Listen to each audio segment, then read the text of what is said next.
You're watching the KOAM Morning News on Fox 14. Right now at 7, dry weather has put our area up with some red flag warnings over the past week or so. Our very own Samantha Walker shares more on what our current conditions are.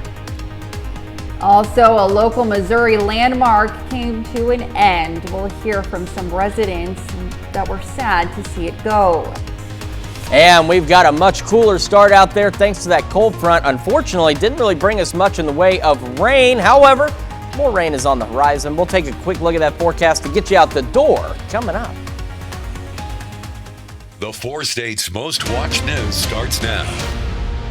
Good morning and welcome to the KOAM Morning News on Fox 14. I'm Elise Noe. I'm Chris Warner. Just after 7 o'clock on this Tuesday morning here in the 4 states. It's a little bit colder out there this morning. A little bit chilly, the wind's not as bad as yesterday, but it definitely feels cold. It certainly does, and unfortunately, we've been talking about the red flag warnings, dry conditions. We really didn't get a lot of rain out of it. In fact, we barely got any rain anywhere out of this system, but we got good news. There's more rain on the way this week and much better chances for this rain across the area. Sure. So we absolutely need that rain. We've been extraordinarily dry and very windy over the last 7 days. Yes, very windy, and we've had a lot of fires in the area as well. Areas across the 4 states have been experiencing those red flag warnings. A notice from officials that there is a high fire danger for the day. KOAM's Samantha Walker has more on the risk of fire in our current conditions.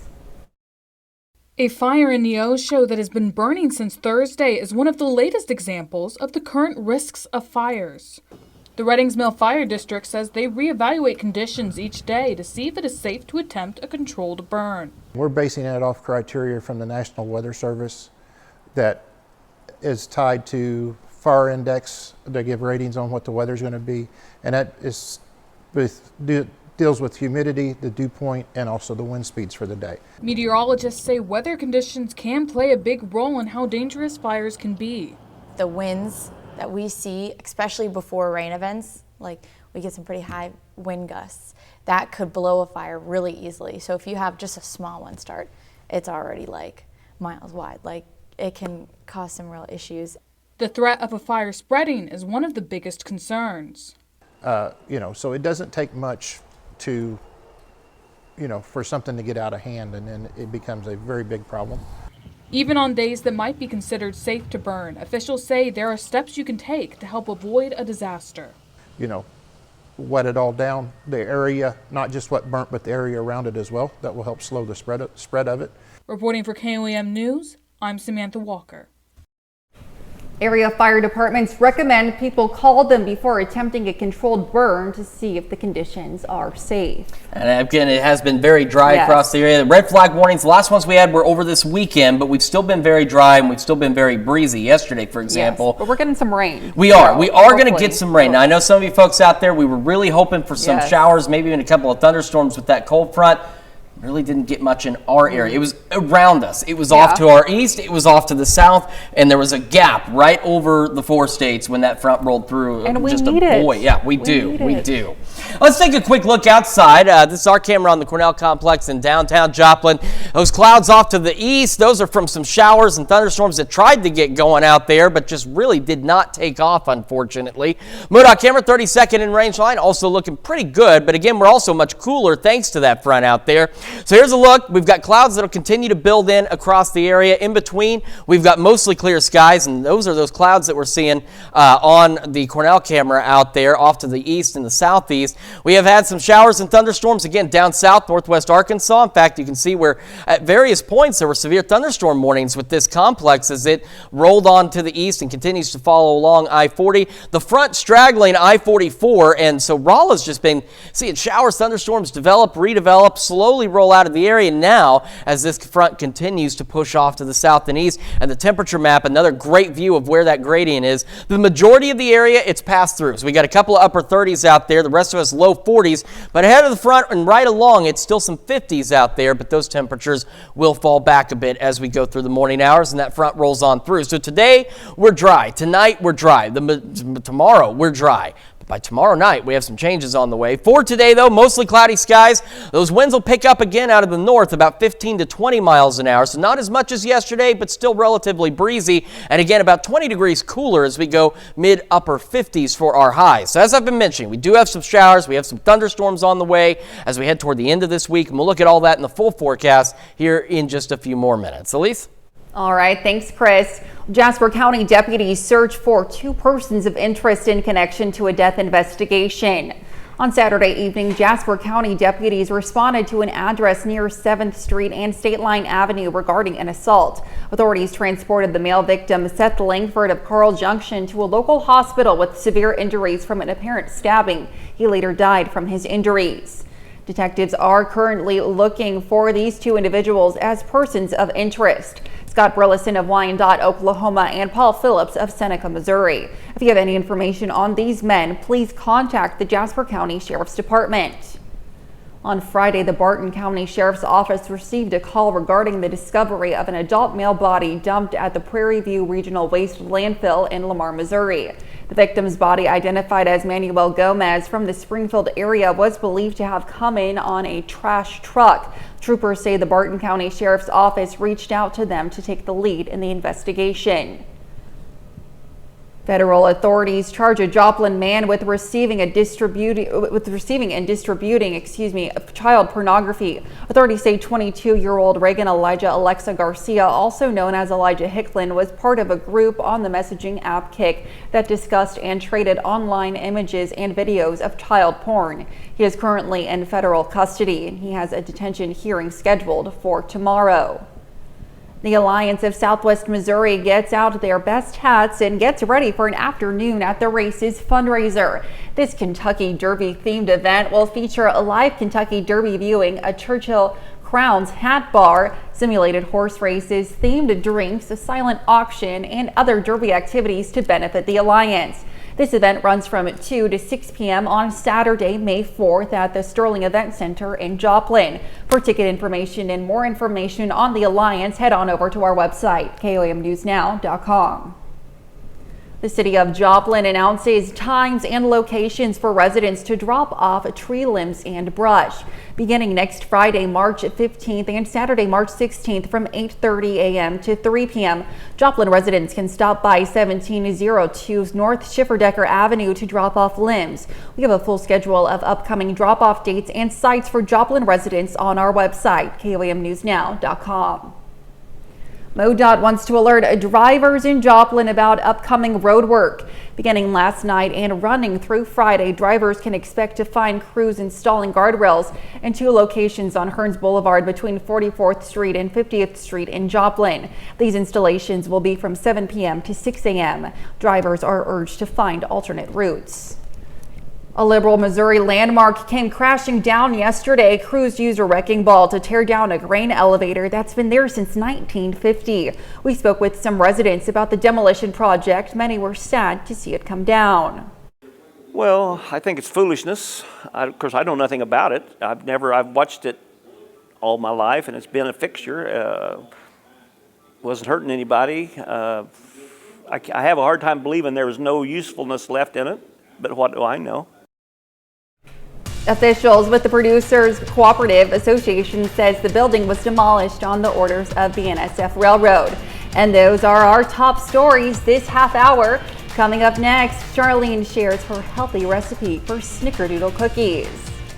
But first, here's a live look from Miami, Oklahoma.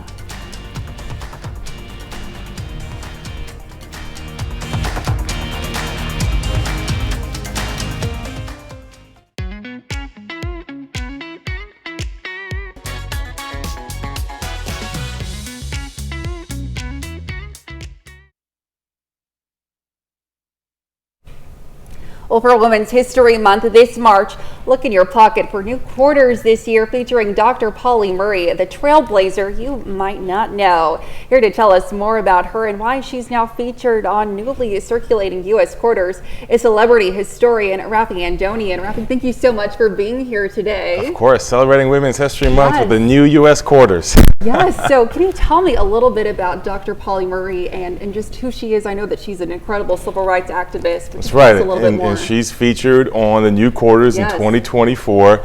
And she was a civil rights activist. She was a lawyer, a teacher, a priest. She was actually the first African-American woman ordained as a priest in the Episcopal Church. Oh, how interesting. And her ancestry is really interesting too. She has ancestors that were both enslaved and slave owner.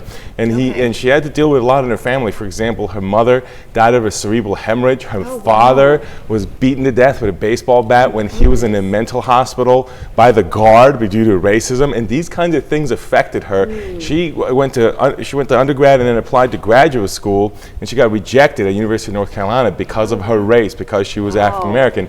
And then so she shifted and went to graduate school for law in Howard. Now what also happened though is long before Rosa Parks, she got arrested for sitting in the wrong place on a bus before Rosa Parks. Yes, she did. Oh wow, so an incredible woman. Can you tell us a little bit about why she's on the quarter now? Yeah, because she's being honored for her achievements. And so the quarter program is known as the American Women Quarters Program, and there are 5 women a year that are featured. She's the latest one in 2024, and there's 20 total quarters for 4 years, so 5 a year. And these are the first quarters ever dedicated entirely to women. And her achievements in civil rights are exactly kind of why she's there. Now, she helped establish the National Organization for Women. She also broke barriers at multiple universities, including Yale and Berkeley, had multiple law degrees, and those incidents that she went through are what inspired her to go into law. Now, one of the biggest things that really happened was, as a writer, she wrote a book about Jim Crow laws, segregation laws. That book, and also even her law paper, was cited later in Brown v. Board by the attorneys, including Thurgood Marshall, who argued against segregation. So that's the kind of impact that's incredible. That no she had. wonder why she has a quarter. Now, it says, can you talk to me a little bit about the inscription just really quickly? It says hope, it has her face on it, and it says hope in a weary throat. So she has a poem, she was also a poet, in which she talks about the weary throat that is weary because of some of the broken promises of the American dream, but still hope is able to come out of it because she thought hope would fuel social change. And here she is immortalized on money, because I think currency or money is where nations honor their heroes, and immortalized by being on our money. Wow, that is in your pocket, circulating right now. So it's in your pocket, you can look for it. This is a display copy that's proof from the U.S. Mint, the proof copy, but it's also in your pocket. Incredible. Well, thank you so much for being here. Truly incredible. We'll be right back with more news. Now at Johnny Carino's, enjoy our 4 for $15.99 ribeye steak salad or our Italian nachos and bread for only $15.99.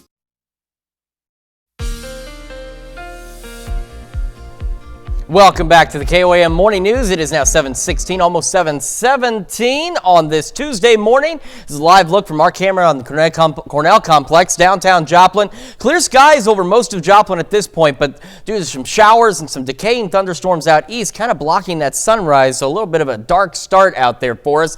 MoDOT camera 32nd and range line also looking pretty good as well. Here's the Skywatch Storm Tracker, so nothing in our immediate area. Down to the south, that thunderstorm complex continues to intensify and push off to the east. We're almost paralleling I-40 out there. It's had some severe thunderstorm warnings associated with it. These thunderstorms now dying out kind of to the south and east of Rolla, and we had showers try to get going in that gap. They just did not manage to take off. Our camera at 7th and range line looking back to the north, looking fairly good as well so far. 41 in Joplin. North breeze at 9 makes it feel like 35. There's that cold front, and you can see that temperature divide. Again, 95% of us are behind the front now, so we're in the low 40s out there. But there's a couple of locations, Anderson, Cassville, you're riding that front. Bentonville still ahead of the front, so a little warmer down there, but you'll eventually cool back a bit this morning as well. Mostly cloudy to start our day. Temperatures right around 52 by 11 o'clock this morning. North winds are going to be breezy, but not as gusty as we saw yesterday, about 15-20 miles an hour. So it will make it feel a little cooler out there. And we will be mostly cloudy today as more clouds roll in through the morning, and we'll make it to about the mid-upper 50s. So about 20 degrees colder than where we were yesterday. Mostly cloudy through the evening and overnight, falling back once again into the low to mid 40s. And then, as we talked about, late Wednesday night into Thursday morning, showers and thunderstorms will begin to roll into the area, and we are going to spend the majority of our Thursday with showers and thunderstorms across the area, and some of those storms could be a bit on the strong side Thursday. We'll talk about that here in just a moment.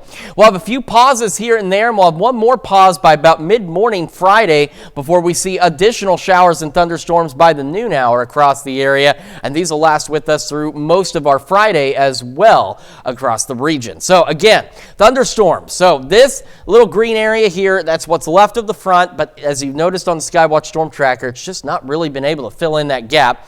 Scattered thunderstorms by late tomorrow night across the entire area, and by Thursday, most of the southwest portion of our viewing area in that low end risk for some strong to low grade severe thunderstorms right now, with hail and wind being the primary concern with any of those stronger storms. But of course, we're a couple of days out. Keep a close eye on that for you and see what happens with the thunderstorms by the end of this week. Upper 60s tomorrow, partly cloudy. Thunderstorms again Thursday, Friday, falling through the 60s, so not bad out there.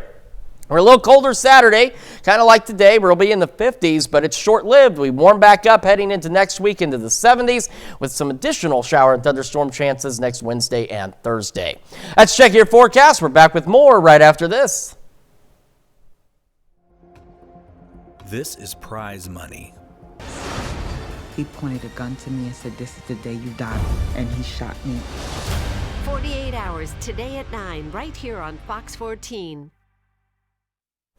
Well, a Minnesota family is grateful for the gift that their daughter received, but they also know it wasn't so easy for others. Mitchell Zimmerman shares the family journey for a new heart for their little girl and how they plan to honor those who've helped. 53 days. I was not expecting it at all. That's how long little Roya Snyder was at the Mayo Clinic before she finally got the news. Roya said, "Pinch me." She said, "Am I dreaming?" She made me actually pinch her little arm. Roya's parents, Derek and Maya, are running on pure adrenaline after her heart transplant earlier this week. She's doing really well. Her doctors at the Mayo Clinic in Rochester say the transplant was successful. It was a big task because Roya had cardiomyopathy, which means the heart wasn't the right shape, didn't pump right, or didn't empty blood fully. And while Roya has a new heart, her parents recognize their best day is someone's darkest. For sure. We know that in all of our joy and our celebration and our happy tears, we also know that something very, very sad just happened at the same time, so it's hard to wrap your head around. A kid similar in age gave their heart to Roya, something her parents can never express their thanks enough for. Either way, we're going to set an empty plate at all holidays at the table for them and, try to do everything we can to make her have sort of a legacy to this donor. The Snyders have gone through some of the longest months of their life, but what kept them going is support from their community. I think we're just very, very grateful for every person that has, donated, and this was so far our darkest hour, and all the light that we've been given has been amazing. And while she won't have to use her shiny backpack anymore, Roya's parents say her shine will come from her new heart. Roya's going to have a long journey ahead of her, but it'll be a great journey. Certainly incredible story. Absolutely. Of taking care of this little girl. It's got to be exciting for the family, but they also know that somebody had to lose something along the way to make this happen. So yes, but I mean, an incredible story. Absolutely. For sure. All right. Well, coming up, the Supreme Court released its ruling on the Colorado ballot for the 2024 elections. Julia Benbrook will have the latest on how the ruling will affect the presidential race. And it's a much cooler start to the day out there. We've got clear skies to begin with, but those clouds will be increasing as we head into the afternoon. We'll have another look at your forecast when the KOAM Morning News returns. You've got 4 days, and 4 days only to spend. Plus, get 4 years no interest financing. But hurry, the 4-day super sale at Furniture Row ends soon.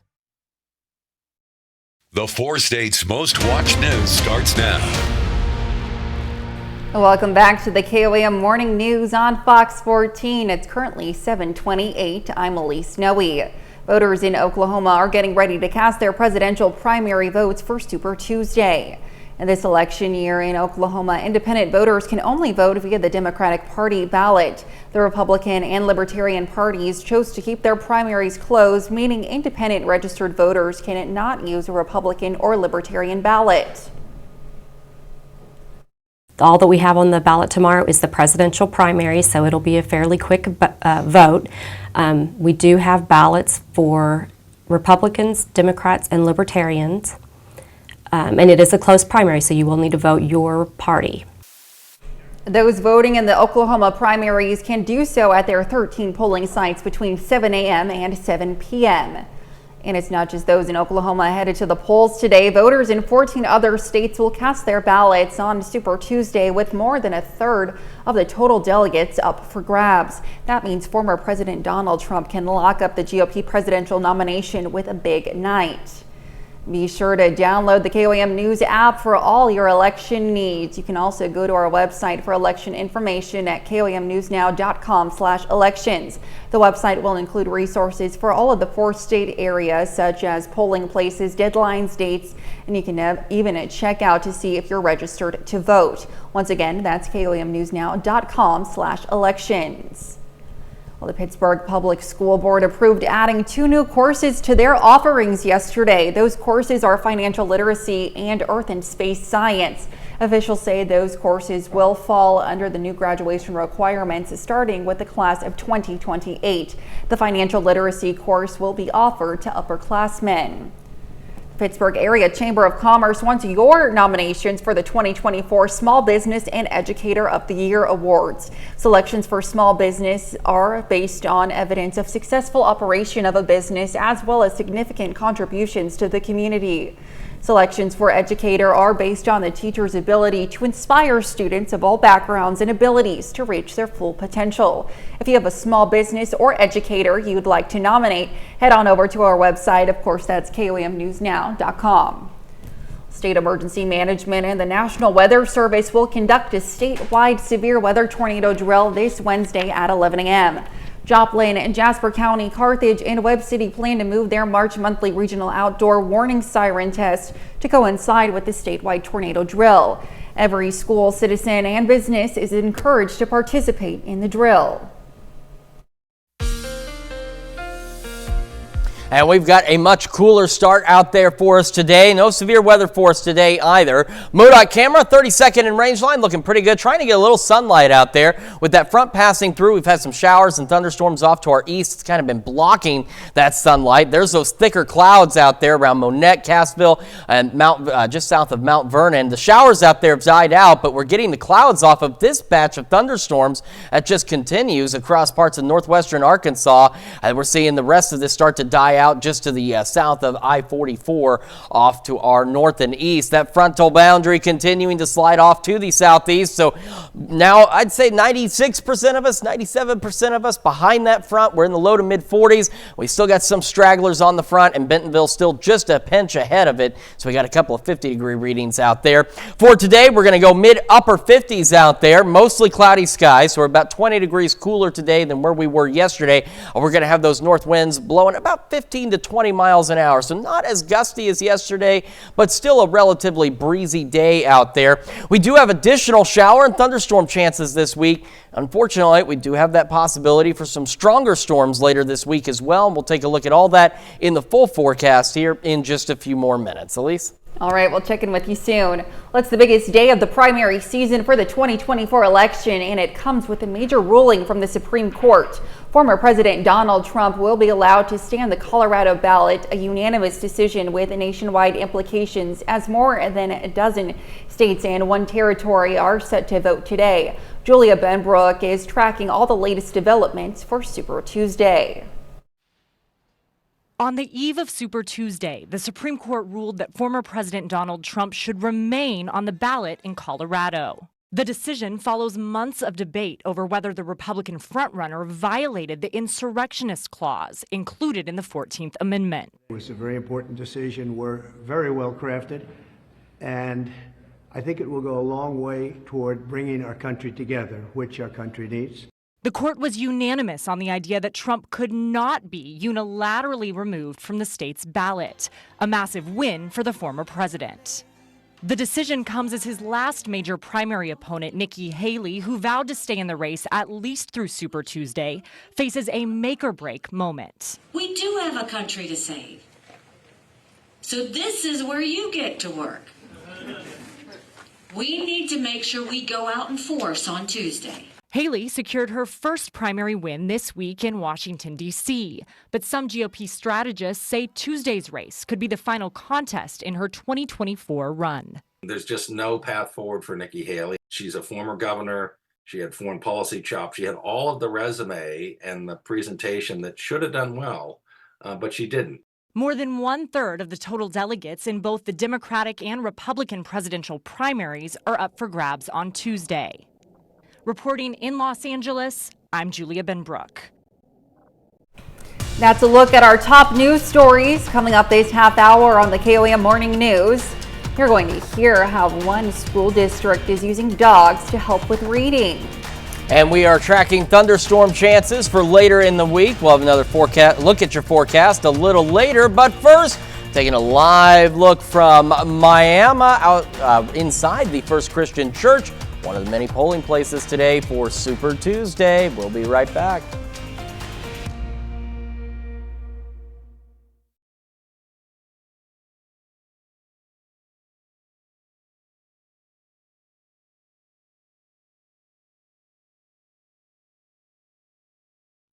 Feels good to be home. Ashley's Orange event is this weekend for 3 days.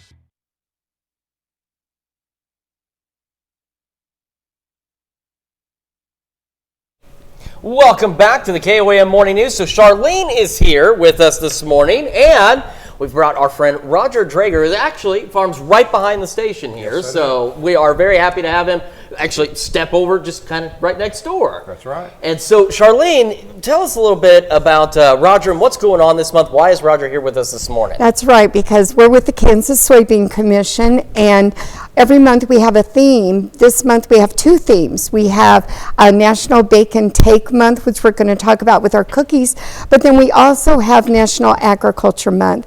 And so Roger's going to just tell us a little bit how important agriculture is around this area. I'll get started with the cookies, and then we'll let Roger tell a little bit about agriculture. You are going to stir our soy ingredients here. Okay. And these are our dry ingredients for our snickerdoodle cookies. We have all-purpose flour, and you can see this looks a little different. That's soy flour. Okay. And then we have cream of tartar, baking soda, and salt. So you can use that whisk and stir. And Roger, this recipe uses, have sugar in here, but we also are using 1 cup of vegetable oil. So I'm going to let you tell what's in that vegetable oil. Yes, most people don't know. Vegetable oil is basically soybean oil. That is the main ingredient in soybean oil. And you know, soybean oil is used widely over the United States, and it is also our #1 export, nationally. It is in volume and dollar-wise, it is very well used. Kansas ranks 13th in soybean production in the nation, and it has over 12,000 farmers in the state of Kansas. Wow. Soybean meal usage is also important too, along with oil. 90% of the usage is animal feed. I'll let you add this while he's talking there. Go ahead and add that to our dry ingredients. Okay. We've and mixed. Soybean oil is 49% food, plus 40% of it goes to fuel. So it's highly used. It's a great time to recognize our soybean farmers here throughout Kansas. And you and I've talked about the vegetable oil here before, that the only ingredient in that, and probably most people have it in their pantries, is soybean oil. A lot of folks probably didn't even realize that initially. I mean, I was one of them. I had no idea. I don't look at what's on the ingredients. I know it's cooking oil. I know I need it, and so I buy it. But little do you know, the only thing in it is vegetable oil. So in terms of the importance of just agriculture in general down here, how important is it for this region in southeastern Kansas? Well, it's very important. I mean, in Kansas, it is the #1 industry. Most people don't realize that. It's highly used, in feedlots and soil production. So in Cherokee County, I mean, we like with you, I do raise cows here on the ground of KOAM. And we do appreciate you guys, supporting us. Yeah, You guys have Ag Day on this station every day. We do. And it's very important to us. In agriculture, I think there's a lot of folks that don't realize just how important it is, and it's playing an important part as well also in the cookies that we are making here. It is, and this is a winning recipe from the Kansas State Fair. Yes. It's the Heart Healthy Recipe Contest, and you want to say who won this? It was Virginia Alaniz from Kingman, Kansas that managed to win this one. So. She was, and she's a teacher at the Kingman High School, so Okay. that's kind of a fun twist to it. Yeah. So we've got this all stirred up, and we used a cup of vegetable oil in this recipe, which is a little unusual. We'll bake these at about 350 degrees, and the snickerdoodle cookie recipe, I like to use the dipper here and roll each ball into the cinnamon and sugar, put it on our baking sheet, and there we have our cookies. A great way to bake and take to someone during the month of March. All right, Charlene and Roger, both of you, thanks for coming on this morning. Of course, for this recipe and for all the important information you need about agriculture here in Kansas and in the 4-state area, you can check out our website, KOAMnewsnow.com. And if they want the recipe from you, real quick, where do they go? They should go to kansassoybeans.org or call our 800 number, 877-KS-SOYBEAN, and we'll mail them all the recipes for March. All right, thank you so much, and we'll be back right after this. Are built for the renegades. Big R's Barbecue. Oh, Big R's, sorry. Big R's, John.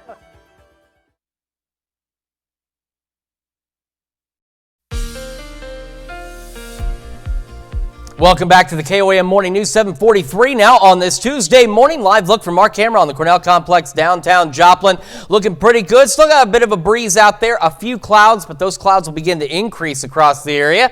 MoDOT camera, 32nd in range line. Our friends at MoDOT pointed it back toward the south, and you can see we're beginning to clear out, but again, we're going to start to see a few more clouds roll in out there. Skywatch Storm Tracker is clear across the area, and the only thing we've got is this complex of thunderstorms down across northwest Arkansas, continuing to roll on through, and we've got some dying and decaying showers now just to the east of Rolla and south of I-44 out there, associated with that cold front that unfortunately just did not bring us much precipitation in our area, but don't worry, we have more rain chances on the way.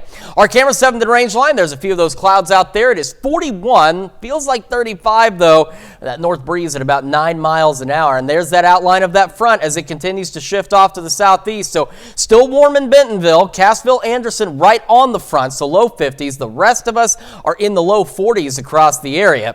We get our morning started, mostly cloudy skies, about 52 by 11 o'clock this morning. North winds are going to pick up again. It'll be about 15 to 20 miles an hour, so not as gusty as yesterday, but still pretty breezy. Mostly cloudy and about 20 degrees cooler than yesterday, but still, all in all, that's still not bad. Mid to upper 50s out there. Heading into the evening, we are looking at mostly cloudy skies across the area. We're going to fall back into the low to mid 40s, and then late tomorrow night into Thursday and Friday, we're going to start to see more showers and thunderstorms across the area. And as you can see, this is a better system with more shower and thunderstorm activity that we're going to get in on. So we've got better opportunities for more widespread rainfall across the area, whereas this frontal boundary, again, just was not powerful enough in our area, just really didn't do much for us. By Friday mid-morning, we'll get a break in the shower and thunderstorm activity before it returns by noon and will stick with us heading into the evening hours Friday. However, by Thursday, we do have that possibility of some strong, potentially low-grade severe thunderstorms out there. So this is for tomorrow night, just general thunderstorms across the area late tomorrow night. And then Thursday, the southwestern portion of our area in that low-end risk for maybe some large hail and some damaging wind gusts. So it's something we'll keep an eye on for you, but just be prepared for maybe a couple of strong storms as we head into Thursday. Outside of that, not looking bad. Upper 60s tomorrow, 60s through Friday, even with the thunderstorms. We're cooler on Saturday, and then we're back to the 60s and 70s heading into next week with some additional shower and thunderstorm chances by next Wednesday and Thursday. That is a check of your forecast. Now we're sending it over to Elise with Consumer Watch. All right, thanks, Chris. Well, this spring break could be the busiest ever for one major airline. United Airlines says rising costs will likely not matter to most travelers this season, as the airline expects to fly more than 21 million passengers between March 8th and April 21st. This would be a 10% increase from last year. March 22nd to be the busiest day for spring break. The week of March 25th could average nearly 480,000 flyers a day. A smaller Whole Foods Market store could be coming to a neighborhood near you. The Amazon-owned supermarket is introducing Whole Foods Market Daily Shop to offer a more convenient shopping experience. The company plans to expand its new quick shop format to densely populated urban areas. Whole Foods says the daily shops will aim to cater to customers' daily essentials and will still provide grab-and-go meals, recipe ingredients, snacks, and weekly grocery staples. Whole Foods will open its first small format store in New York City. Krispy Kreme is celebrating Dough-mocracy. Any guest can get 2 free original glazed donuts today, Super Tuesday. There's no purchase necessary. The offer is available nationwide in-store and through drive-thru. Well, that wraps up our Consumer Watch for this Tuesday. Let's take a look at the market prices before the opening bell.